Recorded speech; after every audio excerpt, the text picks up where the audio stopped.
Problem is to write a Python program to check if a key is already present in a dictionary.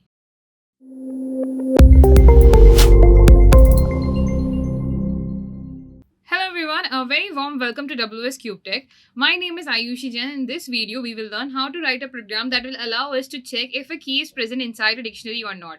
First of all, to understand this program, we need to first create a dictionary and then we have to look for a key which is present or not present inside it. Let's have a look on how it can be done. To write this program, first of all, we need to create a dictionary. So I'll be creating a dictionary called as friends. Inside this, I am adding some keys and values. So for our first key is, let's say my first key is Rachel. And its value, the value is written after the colon, so I'll be writing the value as Ross. I'll put a comma to separate this with the next key value pair. My next key over here is Monica and the value is Chandler. Again separated by a comma. My next key over here is Joey and the value is Phoebe. So here we have three key value pairs. First key is Rachel, second key is Monica, and the third key is Joey over here. What do we need to do? We need to check if any key is present inside this dictionary or not. For example, I'm creating a variable called as A.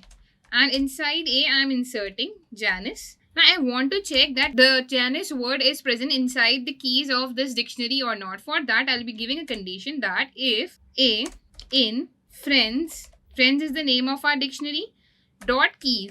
So we have to check that if A is that our word over here, that means this name over here. If this A is in friends.keys, that means inside the dictionary friends, we will be looking for the keys. And inside the keys, if this word is present, in that case, it will write it is present. As soon as I'll run it, I'll get the output empty because it is not present. Janice is not present. But at the same time, if I would have written Monica and would have run it would have given me it is present. So how it is working, that this word, whatever word we have taken in variable A, if it is present in the keys of our dictionary, in that case it would print it is present, else it won't print anything at all. So I hope guys this method is clear to you. It was a very simple and short method, and for more such interesting programs, stay connected guys. Thank you.